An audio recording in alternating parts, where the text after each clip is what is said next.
Hello everybody, Ben Rogers here, the Raptors Digest, reacting to a Toronto Raptors trade that has been floating around Raptors land. I've been sent it multiple times. I went through the Instagram DMs. I responded. We've been inconsistent. We're going to try and get better at responding to all those DMs, but I went through a way for them. We were sent multiple times. A little plug for the Raptors Digest Instagram as well, so definitely check that out. But we were sent multiple times this trade. I don't know if it's people overreacting to the one loss we had to the Cleveland Cavaliers. We got an exciting game tonight against the Brooklyn Nets, but responded to a bunch of those, and we're breaking down a trade involving Coby White, because if you guys checked out Courtside Digest, he is a player that is on the market right now. The Chicago Bulls, they want to make a championship run this season. This is what they want to do.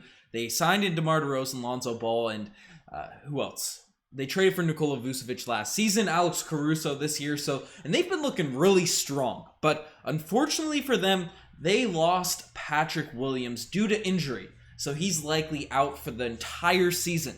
So this has led a publication, NBA Analysis Report, to make a trade, a hypothetical trade. This is the article. The Bulls Raptors trade involves Coby White to Toronto that people have been interested in. So I said I'd react to it, throw this video up in the morning, even though I'm recording it after the vid I posted last night on Sam Decker, and see what people think about it. See what people's thoughts are. There's no official reports other than that Coby White is on the market, and we'll just dive into this stuff because it's an interesting sort of hypothetical. Now, the specific trade that's brought up is involves Coby White to the Toronto Raptors, and it sends Chris Boucher and a couple of second-round picks to Chicago. Now, why does Chicago do this? They're in win-now mode. Yes, Chris Boucher has been brutal, to say the least, to start off this season, and he's an expiring contract, so the Bulls, they obviously have a big cap.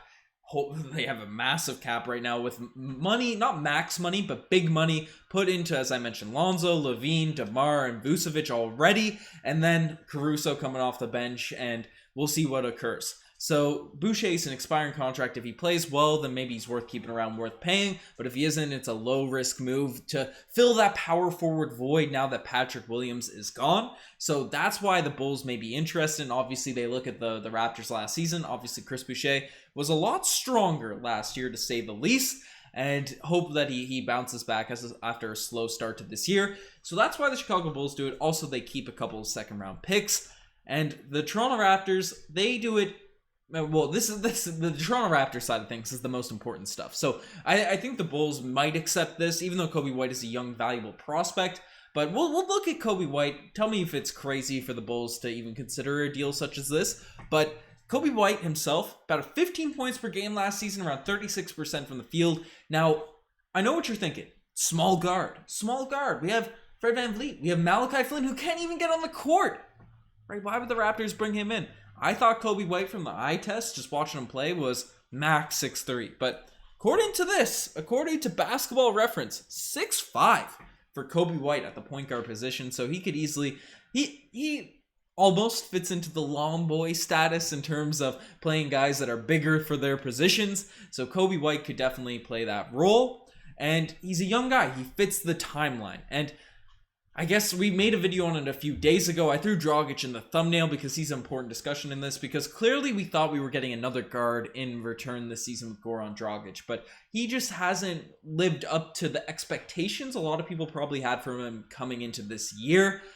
People question, Nick Nurse specifically, wondered if Goran Dragic would be a starter for this team, and now he's getting 0 minutes. Starter to 0 minutes, that could be a title for a video, but Goran Dragic definitely hasn't lived up to expectations, and it's looking like, I said in the video on Sam Decker, maybe we should buy out Dragic. We got to figure something out to figure out the cap situation. Just, if Dragic isn't playing, it's a disservice to a player at this point in his career that could be playing on a roster. He just doesn't fit our current team in terms of the long boy mentality.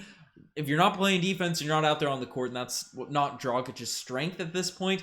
Definitely a team would find value in his veteran presence, his ability to score. He was a good player for the Miami Heat last season.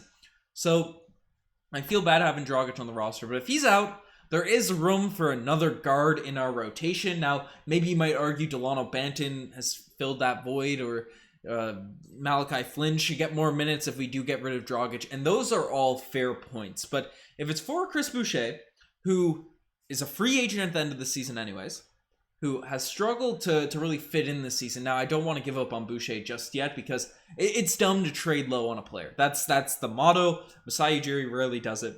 So I'd be surprised if this deal went down, especially with Boucher being not up to stuff. But if you're getting Coby White in return, it could be a decent pickup for the Toronto Raptors.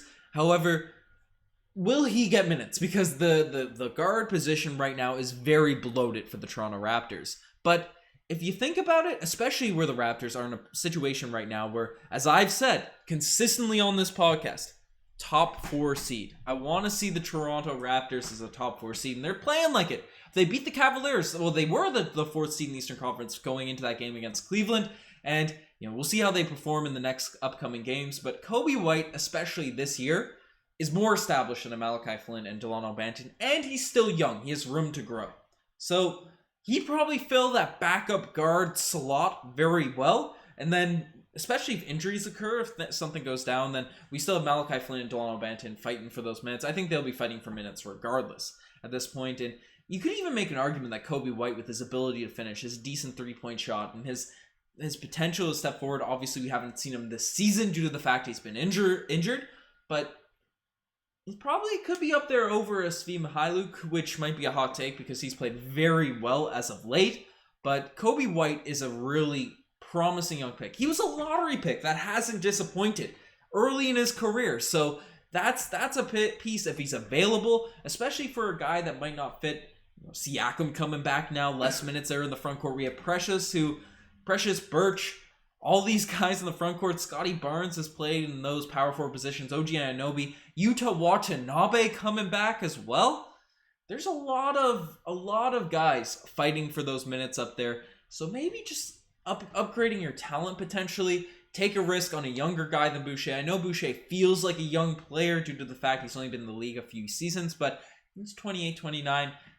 This could be a nice chance, a nice rare situation where you can pick up a young prospect still in the rookie deal, low risk move that could have beneficial things. Beneficial, I don't even know how to describe it. Beneficial awards long term. It's a risk that could have high potential for returns. So Coby White, it's a cool pickup. And again, he's 6'6", he fits the long boy mentality, he fits the timeline for the Toronto Raptors. Boucher 27, 28 at this point. So I wouldn't mind seeing Coby White brought into this roster, but again, he probably would overtake a Delano Banton, Malachi Flynn. I don't know how Raptors fans will feel about that, but a 15-point per game scorer that I know has dealt with some efficiency issues and does have some holes in his game he needs to improve, but in the Toronto Raptors development system, he's a young guy that I think could fit the Toronto Raptors mold. So if this trade was offered, I'd probably accept it. Now, second round picks, they're tough to give up for the Toronto Raptors because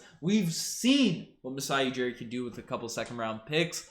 But again, maybe if you see someone in the draft you need to pick up, you just flip them anyways. So that's you don't worry about a couple second round picks when you're making deals such as this. I don't know. The Toronto Raptors, they're in a cool situation. I forgot to plug it at the start of this video, so I'll do that now. Obviously, the intro's got to play or else it's not a Raptors Digest video when I make a transition. But we're on that road to 22K subscribers. So if you want this fire hoodie, it's mixed with Damian Stoudemire. It's a hand-stitched, shout out Zank, local Toronto artist that's doing up these hoodies. Right? You want this? All you got to do is subscribe. That's all you have to do. Be subscribed to the channel. We'll do a merch giveaway or hoodie giveaway. But anyway, and you can also there's question marks about whether or not you had to be a new subscriber or anything like that. No, you could be an old subscriber. You could have subscribed back in 2017 when we started off this channel, and you would still be getting a chance at this hoodie. So subscribe to the channel. Check out the channel memberships, the merch, all that's cool stuff. The Instagram, the TikTok, all that cool stuff. And this video topic was inspired by some IG DMs and amongst such other things. So definitely check us out on Instagram. I'm plugging my Instagram too. You can check that out. I'm on the road to 1,000 followers. all the jokes. All jokes aside.